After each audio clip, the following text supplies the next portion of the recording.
Hola a todos, welcome back to Metafit Metamind Podcast, a podcast in which speakers, leaders, entrepreneurs, and influencers come in and share their journey on how they've gotten to this place in their life while also normalizing those conversations between mental and physical health and wellness. I am Carla Rodriguez, your coach and trainer of NLP and host of this podcast, and I created this space to remind you to raise your voice and share your story. And as your guide, I am here to create a pathway to let go of all those limiting chains behind and use this platform to empower and create awareness, purpose, and expansion in your life. You can follow us on Instagram at Metafit Metamind Podcast, or you can follow me at Coach Carlita. Please rate, review, and subscribe on Apple Podcasts or wherever you listen to your favorite podcasts. And if you're watching this on YouTube, make sure to like the video and subscribe to the channel. Hey, welcome to another episode of Metafit Metamind Podcast, and I'm so excited that you are here because this week is special because I'm dropping back-to-back episodes. I've honestly had some incredible conversations lately, and I just couldn't wait to get these conversations and stories out. I've had some really cool people on, and over the next couple of weeks, you'll probably see me releasing maybe hopefully 2 episodes at a time, or maybe one this week, one the next.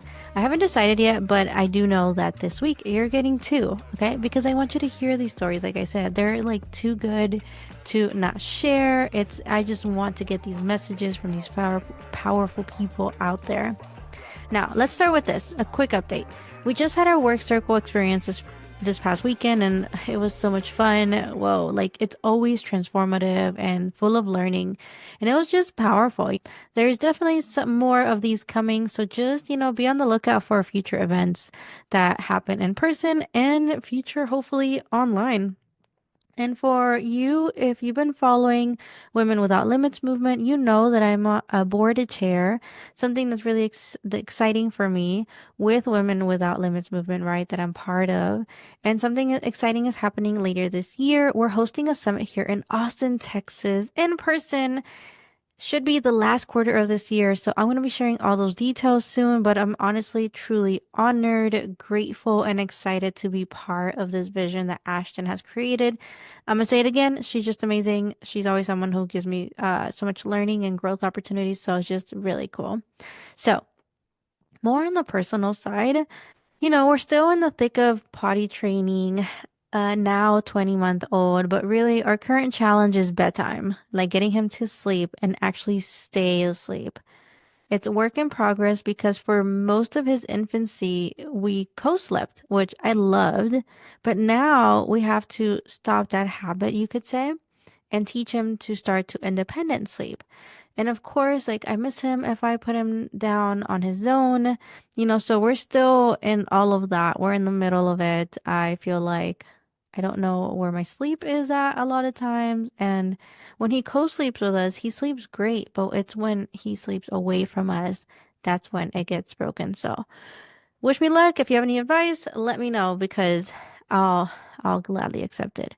And of course, we're still in full planning mode for our future goals, our travels, in about 2 years, maybe a little less than that. We're heading out into the world, right? To homeschool, to explore, to vacation, to keep building this podcast, the academy, opportunities for speaking, and everything that's growing in this system, right? As a family and for what we're creating here. So those are quick updates for this week. So let's get into this episode's guest. I was so excited to speak with this amazing person, this human being who I thought I had a vision of something, and then I get to speak with him, and it was just like really cool. So I got to speak with Matt Drago. He's actually my first actor on the podcast, which makes this episode so much fun, and like I kind of geeked out, I'll admit, okay? He's such a genuine, humble human being, sometimes we have these ideas, like I said, this vision of what actors, actresses, famous people might be like. But when you sit down and really talk to someone like Matt, you're reminded that at the end of the day, they are storytellers with powerful journeys too. And so he talks about how he knew he wanted to be an actor, where he grew up, and now the new film that he starred in called Somewhere in Montana. He'll share way more about that. He plays a West Coast director in conflict with a Montana rancher. It's like very emotional. And so he opens up about his path, his love for all of this and storytelling. So, and what it really takes to follow your passion in that industry, right? So I'm excited for you to listen to this episode. So let's get into it. All right. Well, thank you so much for being here at Metafit Metamind podcast. I'm so excited because I kind of am like a little shocked that I get to, in a way, maybe I'm getting to speak and have a conversation with a celebrity that I've never had before. So thank you so much, Matt, for being here. Carla, thank you so much for having me on your show today. This is going to be a blast. Yeah. So, there's so many questions that I can ask you about how you've gotten in the industry. But before we even get to that, the first question I love to ask whoever comes here, right? And however much you want to share, of course, is who is Matt? Yeah, it's a great question. I mean, honestly, I really was. I was that kid growing up that always knew what he wanted to do. I felt like there was power in telling stories. And for me, just the human experience of being able to, just dive deep into character development and learning more about myself while learning more about the world in the same breath was always something that really appealed to me. So I felt like from an early age, like I just was your, typical actor kid. And That's so that cool. really, yeah. You like were able to like have tears just on command kind of thing? I think I was always really in touch with my emotions, Yeah. however that came about. And then, as you grow up and you're around a lot of great mentors, you learn a little bit more about the craft of acting and Yeah. kind of how to get there is what you're asking, in terms Yeah. of, your emotions and how to be in touch with them a little bit Mm. more and how to access them, but how to use them, how to control them a little bit more, or let them go, depending on what the scene is about or the character is about. So Yeah. I think that as you just kind of grow up and you're around a lot of people that like really just kind of chip away on what kind of actor you're going to be and what kind Hmm. of stories you're going to tell, you pick up little tools, little nuggets along the way, and that becomes part of your process. That's so cool that you've always known who this Matt was and is going to be or has been, right? Because a lot of us tend to, I'm like, oh, who am I or who am I going to be and what do I want to do? I feel like I had so many career changes of what I wanted to do in my life. And even growing, like, even at 27, I finally settled on this, not even settled, but like, hey, I found my purpose and my passion, right? So for you, that journey, what was like that maybe like a big chapter turn for you that has brought you to here today? I think the big chapter for me was, and I say moving back home because Mm, I've always been a grandma's boy at heart. And yeah. my mom and dad, while they're both originally from New York City, moved to Virginia, and that's where I grew up. And so I feel like moving back to New York City, going to college in New York City, really embracing the city, being around my people, early and often, all the time, Yeah. for those formative years was definitely a big chapter in my life where I just was really able to kind of dive deep on the work that it was going to take to Mm-hmm. achieve what I wanted to do in my life. And, I really did. I felt like I was always that kid that was, asking questions and curious and, well, who are you teaching? Who are you Mm-hmm. learning from? Who's your teacher? Who's your mentor? Should I do this? Should I do this? And I did. I felt like because I had a home, a safe home in a big city to come home to every night with my grandmother, Mm. who was a lifelong New Yorker. I just felt like I was able to give myself the freedom to really take it all in. And through that, I was spending days at Actors Equity. For your listeners, that's the Broadway Union, for Broadway actors, where you can go and really spend the whole day and just audition if you want to. Um, Yeah. Bring your equity card, or you don't even need an equity card. Even before I had an equity card, I would, go and just be around my people. And sometimes I wouldn't even get to audition, but I'd meet people. Yeah. And I feel like it's always been about relationships for me.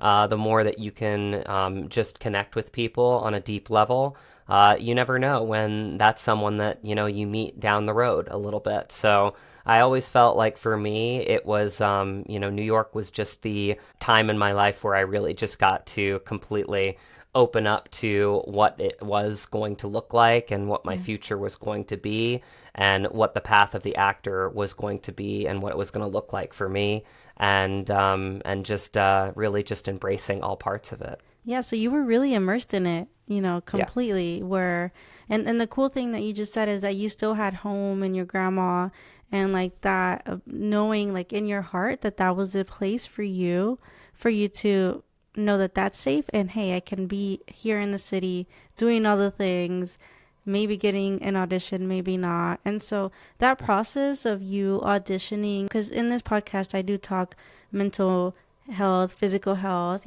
how that plays out in your life. And so through that process though, like what kind of mindset do you have to have in order to keep going to these auditions, right? To keep trying and trying, like what goes on in Matt's mind? Yeah, you have to remain joyful at all times. I really do mean that. Like, you have to just be joyful about what you're doing and loving what you're doing. I mean, if you have a dream, but you're not in love with that dream, maybe it's not your dream, And I think that that's something that always really resonated with me, is that acting has brought me so much joy in my life because it's given me opportunities to, like I say, dive deep into my own humanity and really meet people that I align with on, a cosmic spiritual level, whatever you want to call it. And so I feel like it's always been something for me that brings me so much joy that I really just embrace that and let the journey take me where it's going to go. I love that you say in that cosmic journey, and that because most people don't normally see me and are like, oh, she's like a woo person, but I'm into all that, right? But that spiritual space for you, what do you tend to do for yourself during these processes, even playing these characters? Because I would imagine that when you're playing these characters, you're in the character, right? That is the character that you are. So what is it that you have to do to come back to Matt? Is there like a mantra or some kind of something that you do like before or after? Yeah, that's a great question. I think that for me, since I have dove deep into method acting of late, it just kind of aligns with kind of how I like to build a character, is I like to kind of throw myself into it and see what sticks. I really did luck out in many ways with this character in Somewhere in Montana with Fabian Verdugo, because I saw a lot of myself in him and vice versa. And so I was able to just kind of like merge the two. In answer to your question, I think you have to ground yourself in both. You have to ground yourself in the character. And you have to ground yourself as Matt and and who you are. And I think that's done by, just having conversations outside of the character. So much of acting and so much of being on set is a lot of downtime, right? And so I think I really found myself getting to know Grant McTavish and getting to know Michelle Hurd and getting to know a lot of my fellow actors and crew members and my director, Brandon Smith, and learning from the producers on set, Eden Matson and Joe Borden, and just having those conversations that were really outside of the scope of the film, talking to them about like their lives and their families and what they had going on. And I think when you can do that, you are grounding yourself in both. That way you don't, quote unquote, lose yourself. But I do think that, any good method actor, I mean, method acting gets a bad rep to some, but that's because you hear kind of about the horror stories of method acting. Typically that is sort of a bastardized version of method acting. Method acting is really just about like letting yourself free fall into the character and bringing your unique elements of yourself into that character. And it does take a lot of work because, again, you are really building a foundation that is kind of like in alignment with your own foundation of your life. And it works with some characters, but it doesn't work with all characters. And I think that's kind of where, for me, I was so lucky in New York City, my formative years, to have, Terry Schreiber, who I studied with, who became like a grandfather to me, who was actually Edward Norton's coach and has coached a lot of different great actors over the years. And, he just...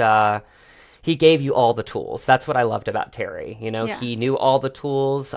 He let you experience them. He let you play around with them, and he kind of let you cherry pick as to what would work for you. And I think in my process and my development, I've learned that some tools work for some characters, but not all characters. Yeah. So I feel like for Fabian, like it made sense as Yeah. I started really diving into the character, working with my acting teacher. You know, he even said, like, I think you can start forgetting the name Fabian and really start to be Matt, because the two had become kind of one. Oh, interesting. And I really did do so much of the work on the character because I like to write a lot of backstories. I like to journal about my characters because, again, so much about acting is behavioral.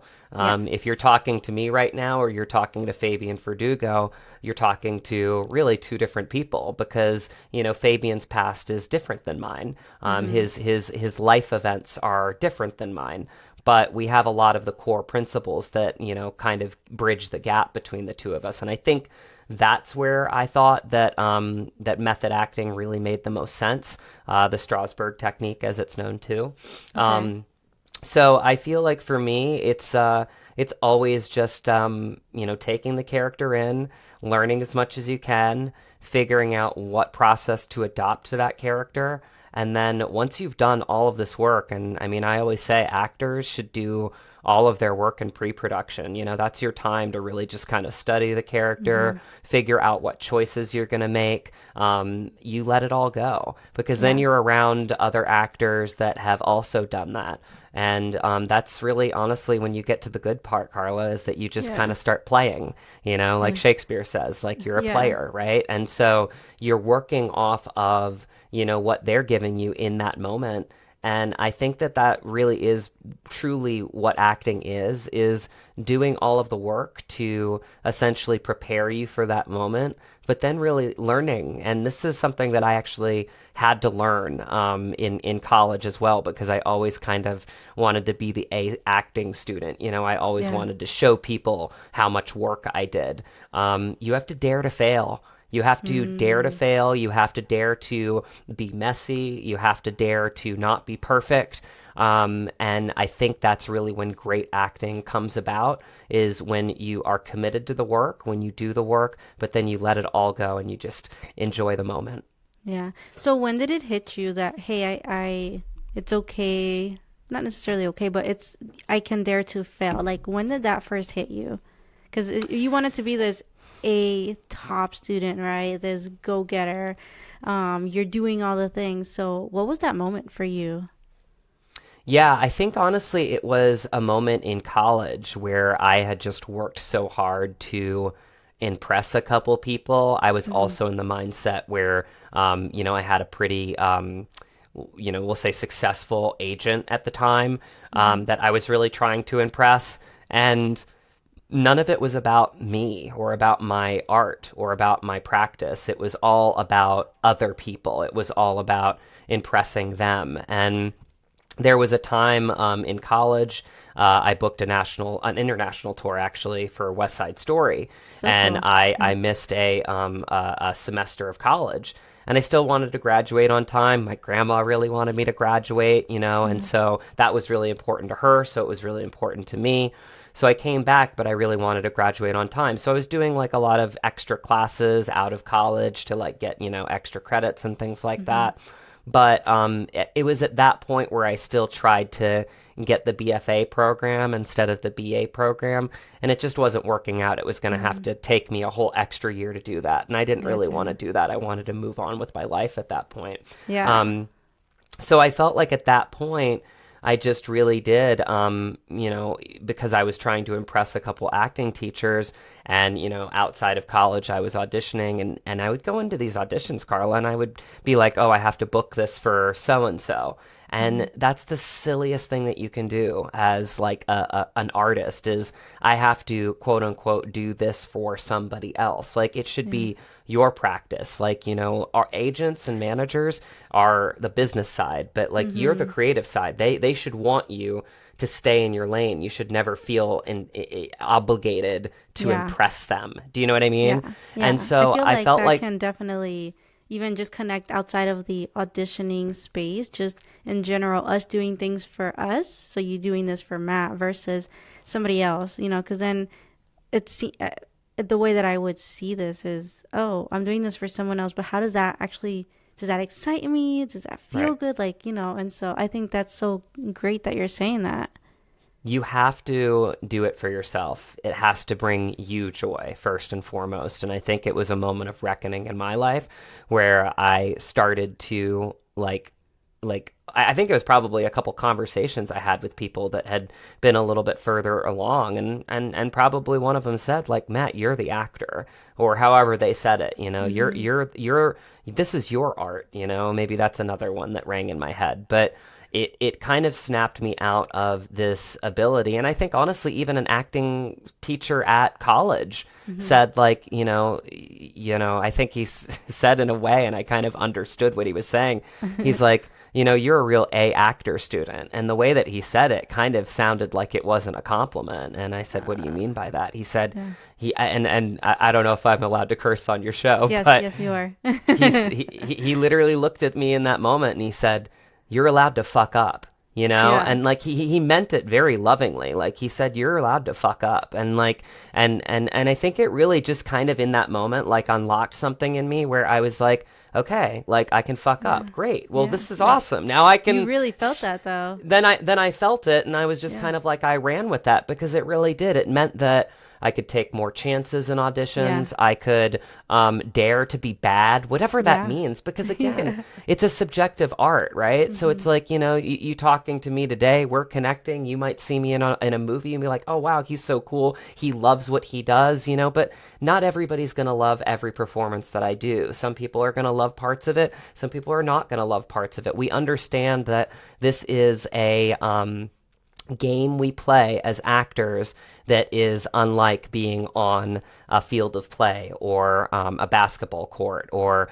one where there's stats involved, so we understand that this is a different type of game, but we have to play it within the rules that we give ourselves. And there's freedom in that. And once you find the freedom in really kind of guiding yourself and understanding that you can fuck up, it's just empowering. And it really does. I think it really creates this mentality I around think you I where lost you you really for a start to minute. feel like you are an I actor don't know and an if it's my artist. internet or your internet.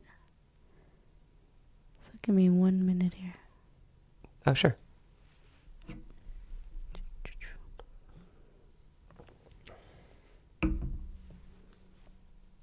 Are you back? Am I back? I'm back. Okay. Something happened that I don't know what was going on. No But worries. yeah, no, but I hear you like like the whole thing about that hitting you and that was what you felt at that moment. It's like it seems like for before that, it's like you were just bullshitting, and you were just doing things for somebody else and it wasn't yours and like whatever belief that was there, it just kind of was like, "Oh, this is I w- me. yeah, I People are was going to trying to hire me be for good at it. me." Right, Yeah. exactly. Versus cuz and people could feel that, people can Yeah. feel that where they feel the acting, they feel the even the true person if you're being honest with somebody.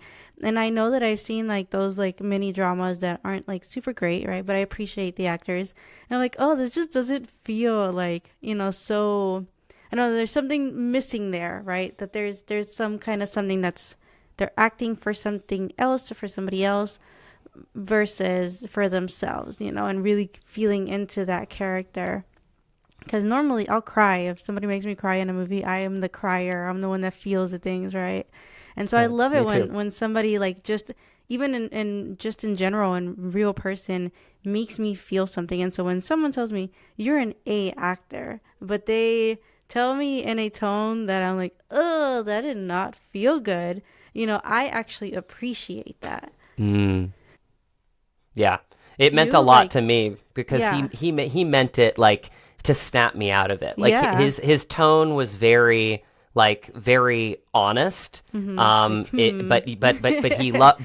he loves me, and mm-hmm. we still keep in touch It's because like that I tough love.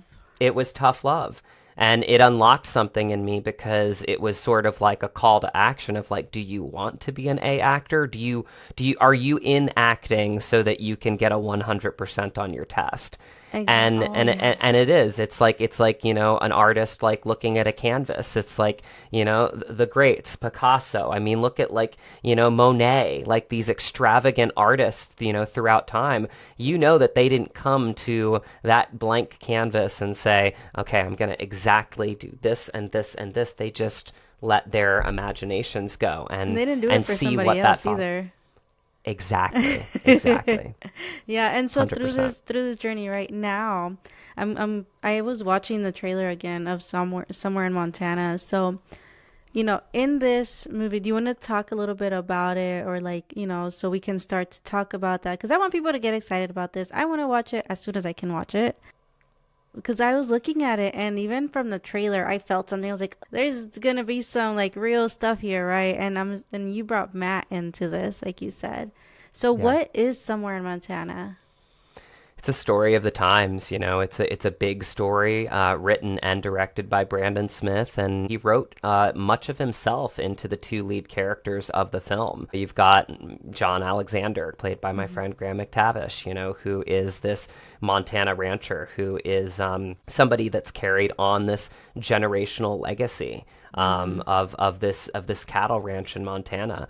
And then you have you know, Fabian Verdugo, played by me, you know, who is this West Coast director, and his dream and his, you know, legacy is in film, is in Mm-hmm. leaving behind a couple good stories while he's on this planet. And what Brandon does so eloquently is he puts them in a position where uniquely they need each other. And I think that's the key element, because we are basically thrust onto each other. I need a location for my last film Mm-hmm. in somewhere in Montana, and he needs, you know, money from the film because his ranch is on life support, and so Yeah. he really needs the money from the film, or he's going to have to close something that has been in his family for generations. And thinking about how painful that would be, right? And I Mm-hmm. get asked this question all the time. Well, why did it have to be that location? Well, I mean, if you've ever been around a filmmaker, I mean, look at like the great Francis Ford Coppola with like The Godfathers, for instance. I mean, when he started scouting locations, I mean, everything had to be perfect. Like he knew whether that feeling of the wedding scene was exactly where the family needed to live, the Mm-hmm. types of people that he felt like would be there, that just the imagery of it like had to be so perfect for him. And Yeah. so I think that was a really big thing for Fabian, is that he needed to find this perfect location because this was a legacy piece for him. And so the two of them literally come together, and, you know, it starts like out very poorly because these are two people that, again, would never find themselves in the same room together. And because of that, you know, they judge each other. And I think what Brandon does so well in this film is he writes both lead characters as the protagonists and antagonists of the same story. And isn't that so true in life that, you know, Yeah. we can be good people, but sometimes we antagonize each other, and sometimes we don't even realize why we're doing it in the Yeah. moment. And so I think there's instant judgment because these are two people that really just antagonize each other. They're people that don't get each other. They're people Mm-hmm. that come from different backgrounds, whether it's socially or politically or religiously. And so I think it just really creates this dissonance right off the bat where they don't get each other. Mm-hmm. And so it looks like, you know, it's going to go through down this downward spiral where both sides are going to lose. And I think such is life, and I mean, I'm a I'm a big male feminist. I'll just Yeah. go ahead and say that on your show. Is that it's the two women on, Yeah. you know, on either side. Kat, played by my friend Michelle Hurd, Mm-hmm. you know, who plays the producer, and Kaylee Macchio, who plays Lainey, who's John's daughter, that really guide a path for us to come forward together and to understand each other a little bit more. And you know, there are definitely some supporting characters that really guide these two forces because, you know, Brandon, to his credit, wrote both of us as alpha males. Like we are alphas. Like we That's are going. exactly what I was gonna say. Like from the trailer, you can tell that these are two leading men Yeah. who are like leading their pack, right? He leads his family and his home, right? His what do you call it? His ranch, yeah. Yeah. And then there comes a director, a filmmaker coming into his place, into his space, who's leading something that's really important. And so, yeah, I get how there's like a clash of powers here a little bit. Because we both care so much, and I think that's what really is a great element too. I mean, like this film goes into legacy, but it also goes into mutual respect. And you talk about family, right? Mm-hmm. It goes into family in that Fabian, his family is his cast and crew. Those are the people that he is there to protect, that he's there to serve, that he's there to tell a great story with. These are the people that like he cares about. So if anybody on his set is threatened, he takes that as a personal attack because that's his job. So I always say with Fabian specifically, he's one of those characters that might look like a diva on the outside, but the reality is he is somebody that really will go down with his own ship. Like he cares more about others than he cares about himself. And so I think that is a big part of the dynamic of this film, is that they both really do. They just care. They just care about different things. And so I think that when they start to really hear each other out and they start to understand each other a little bit more, they really get to the point where there's a path forward that they can forge together to really just kind of come to at least an understanding. Yeah, so I mean, at this point, like I think it's just a story that really resonates with kind of the times that we're in, and I think it's a story that we can all glean from right now. And you kind of hinted it a little bit too, is like sometimes the females are needed to kind of help guide and like calm the situation down, because yes, we can be fiery sometimes, but we have that we need other you. side. We have the side of empathy, which is so important. And I think when just from people that I know, and my husband being kind of an alpha male too, there is like this very masculine energy, and so when you bring in someone else, someone that you're taking care of, it's understandable, and it's cool to have, from my perspective, maybe I'm biased again, is that to have us to be the mediators in a way, right? And just, hey, let's what are they really asking? What are they really wanting? What is the actual goal here? And then let's get to that goal of you taking care of your ranch and your property and all of this, and you leaving your legacy, and this being a memorable movie that you wanted to make. And for you, right, Matt, is you being the director in that movie. How was that experience? And also, like, for you, how does that create like this memorable experience playing that role too? I think it's honestly kind of going back to just taking the method approach, is like I really did feel like so much of Fabian I got. He's the first character that I ever truly fell in love with. And I think in falling in love with him, I really didn't want to lose parts of him, because I felt like he taught me so much about myself and so much about not only my love for storytelling, but my love of collaboration. Fabian's a collaborator. He loves his people. He loves the masters of craft that are around him to create a good story. Like, these are people that, he desires to be around early and often in his life. Yeah. And I think because of that, I think it's one of those characters that has just made such a big impact on me that I want to do that in my own life. I want to produce my own stories. And That's my right, dog doggy. Buffy wants to. Yeah. We go with it. Yeah, right. We have to go with it. I'm not muting that. Good. You should. That's Buffy, my dog, Buffy Ann Drago. Her initials are bad. Buffy Ann Drago. She wants to be heard bad. Yeah. I think I'm gonna let her out. All right. Give me a second. You shouldn't pause. edit that out. That's pretty funny. Pause. That's right. Pause. All right. You wanna get out? Oh, dogs. What kind of dog do you have? You have a dog, right? I have a Doberman. Okay. Yeah, she's the opposite of that. She's like, 12 and a half pounds, but yeah. But he actually is more like a little dog. Like, I don't know. He's supposed to be a guard dog, but it doesn't really happen. He's more like timid. Is super cool with my kid. My kid will like get on him like if he was a horse, mess with his ears, which I'm actually glad he's like this. But yeah, cute. Dogs are the best. They really are. I know. Yeah. They're like I've told my husband, I'm like, he's like my emotional support animal. Absolutely. Yeah. Absolutely. Even when And they're so yelling at you when you're on a I know. podcast. Yeah. It's like, pay me some attention, please. Right, right, right. Exactly. That's exactly what it is too. Yep, yep. Which But actually, talking about support, yeah. how important has that been in your life? Having support, for emotionally, mentally, even your mentors or your family, how important has that been? It's everything. I mean, I think you really have to, when I say find your tribe, find your people, it's the people that really are going to be there for you in the lowest moments. Because, I Mm-hmm. mean, it is a, an unknown journey, an unknown path that you take as an actor. And so I think because of that, you have to find ways to just find relationships that you value and Mm-hmm. people that you value in your life that align with you, whether that be, spiritually or cosmically, right? Because Yeah. we've got the cosmic connection is that Yep. you have to find people that will lift you up when things aren't going 100% your way. And I mean, the one thing is, I think you learn over time how to deal with quote unquote rejection. That's a Mm-hmm. big thing in the acting industry that like people outside of it say.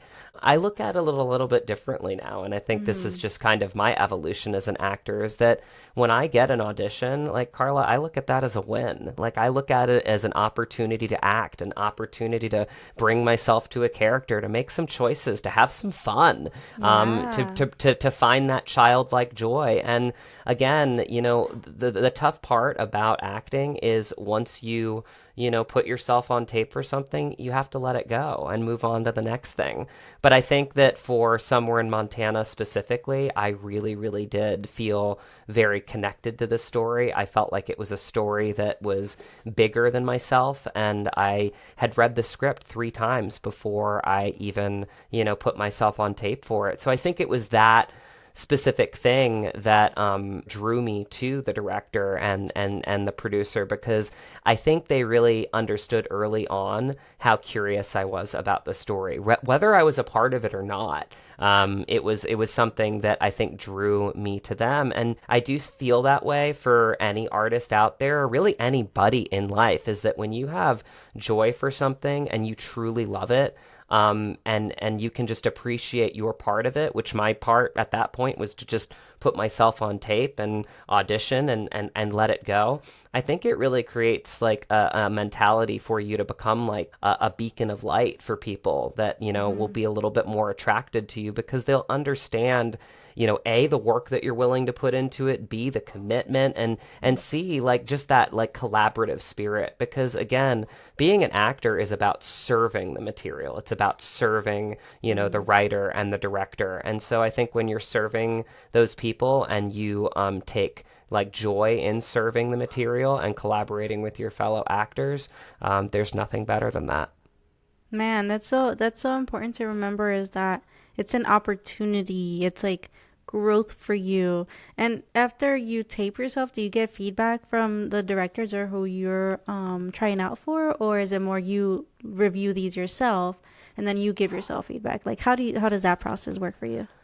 I mean, I think that for me, I have gotten to the point now where if I feel like I have done my job as an actor in that moment with the audition, and I feel like I've done what I feel like my take is on the character, that's at the point where I let it go. I mean, there are some actors that will tape themselves 25 times and then Wow. take 17, and Yeah. and send that along.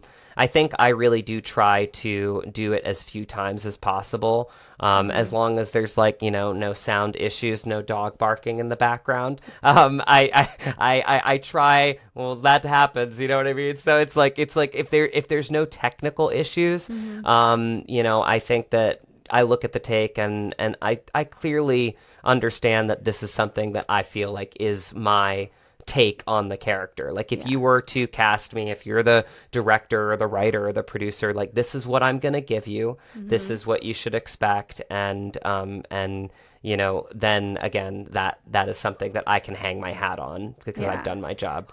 That's cool. It's Speaking almost of, like can you trusting hear your my gut. dog? I could hear You him a can little hear. bit. Okay, I'm gonna He's close her out. She's bad today. Sorry. no She's worries. really bad. All right, then you shouldn't be able to hear her. Hopefully. That's hilarious. I've got the thick door as like the fail safe if I ever need to.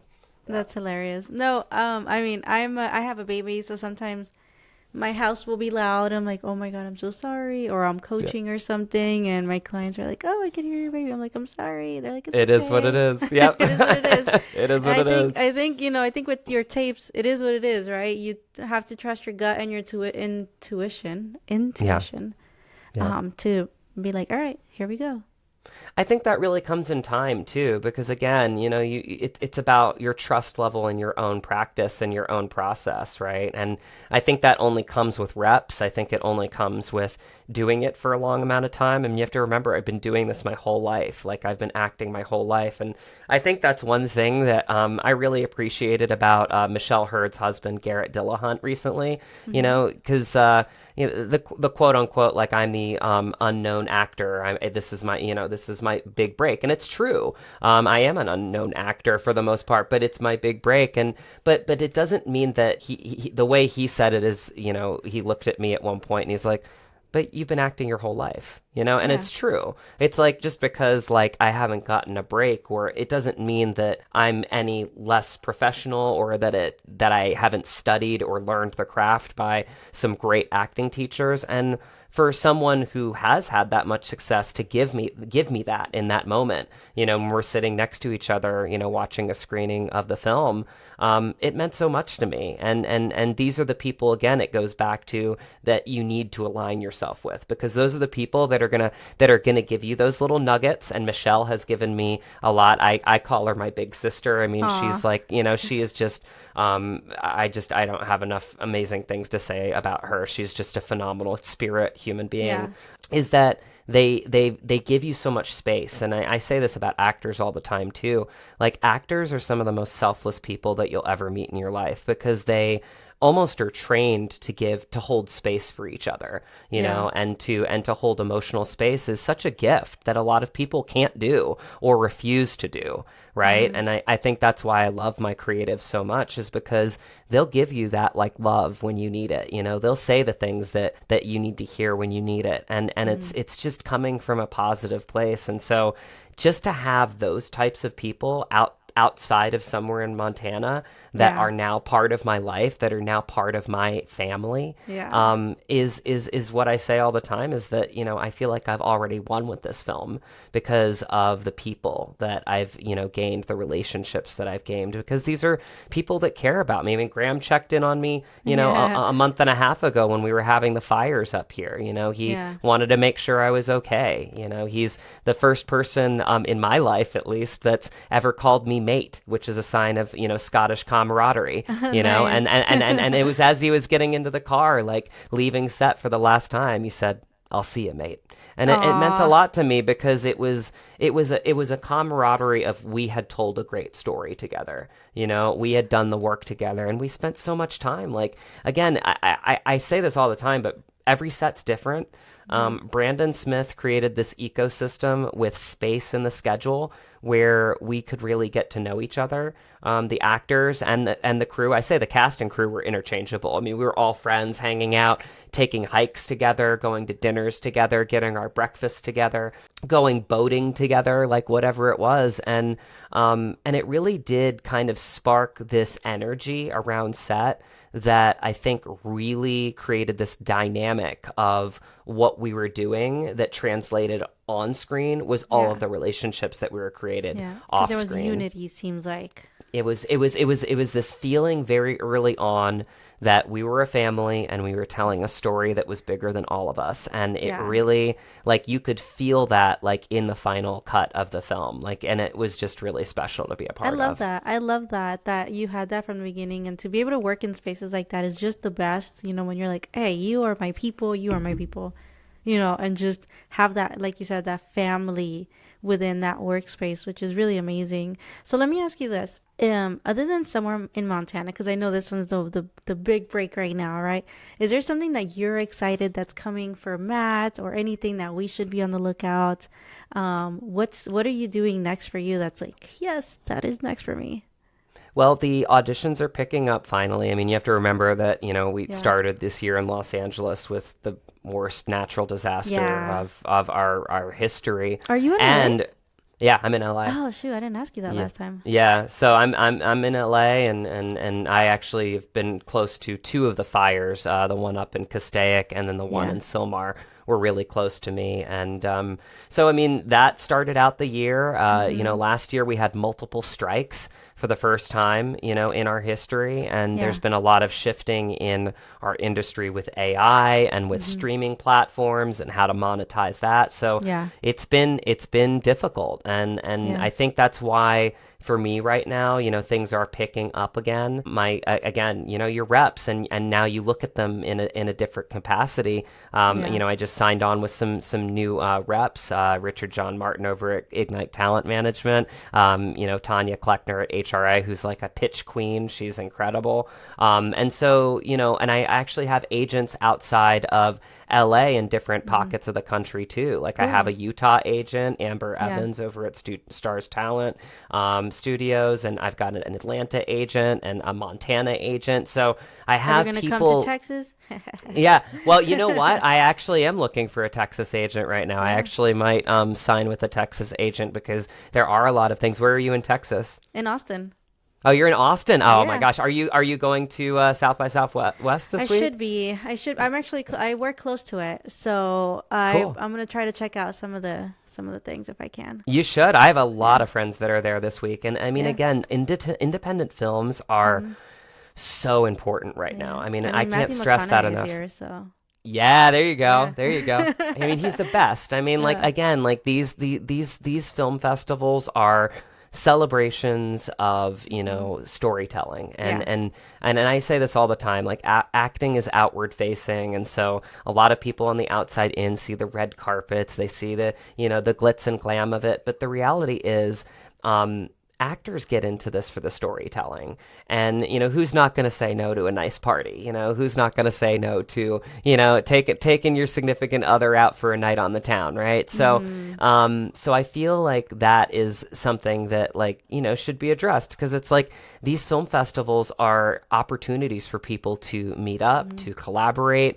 Because who knows, maybe that producer will be the one that works with that writer, and they met at South by Southwest. It's an opportunity to see how creatively people can align with each other. Hmm. My wife went to the Independent Spirit Awards this year, for the Is first she time. acts too? She is a writer. And Oh, so nice. that's kind of another part of our chapter together is we have a production company.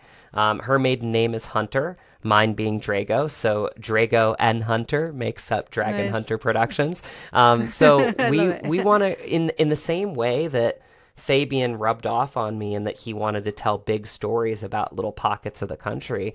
That's something that we want to do with our production company because we feel this need for it right now. We feel the dissonance that we're feeling with these little pockets of the country that feel like they don't have a voice. And we Hmm. want to give that to them through film. And so I think that that's like, another main goal of what I want to do in my life is Yeah. not only wait for the phone to ring, keep putting great auditions out there when it does, Hmm. but really collaborate with my wife. And again, collaborating with somebody that you love, there's nothing better than that. She's an incredibly talented writer. She's written a few podcasts.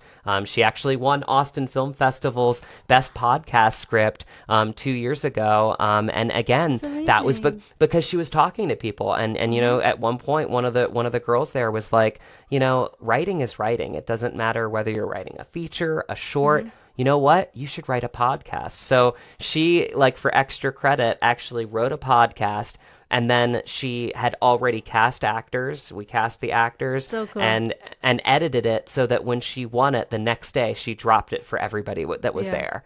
Wifey, you Um, s- got you just got a shout out over here.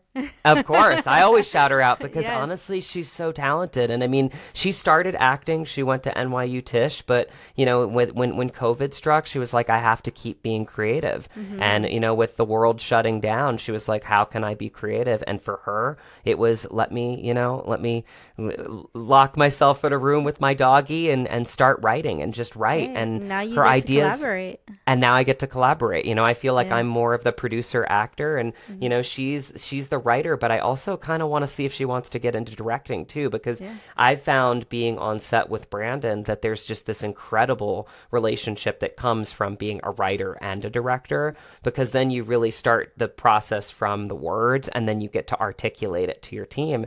And again, that's like the coolest part about it, is you start to build your team. You start to build your cinematographer, your editor, your gaffers, your lighting design, your sound design.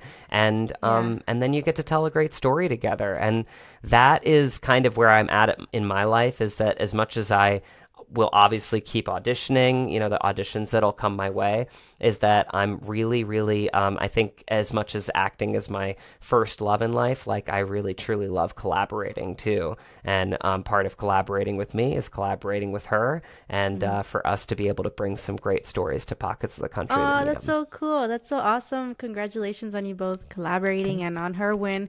Even though I didn't know about this 2 years ago, that's a huge, huge win. So much. I'm wishing so much success upon both of you, on you, and Thank you. whatever future movies I see you in and all these things, I'll be like, hey, I interviewed that guy at some point. That's right. That's right. I'm always around. I'm always around to, to come back and Yes. to tell my next chapter for sure. Of No, course. And this has been wonderful. if people wanted to find you, where do we find you? What's your Yeah, main platform? The easiest way, my main platform is Instagram, at Matt Drago, MattDrago, at Matt Drago. From there, you've got my link tree. It's got my actor website, mattdrago.com. It's also got my production company website, dragonhunterproductions.com. And it's also got my IMDb if you want to look up my past and future projects. So give me a follow Awesome. there, and you'll be in all the know for what's going on in my life and my career. Awesome. And I didn't tell you this before, but if somebody wanted to learn something from you, what's one thing that you would share with somebody? Absolutely. Always be learning, and really adopt this principle. The journey is the destination.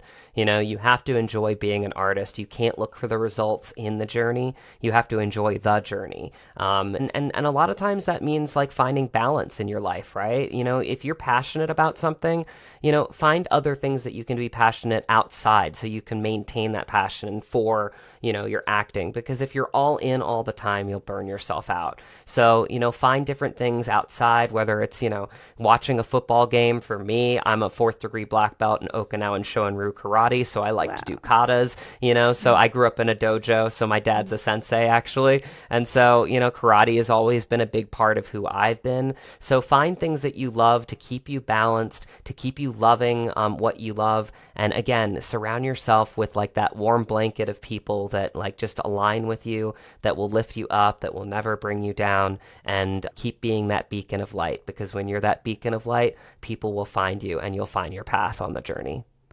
Awesome. Well, thank you so much for sharing that and for being on here, Matt. I so appreciate you. This was awesome.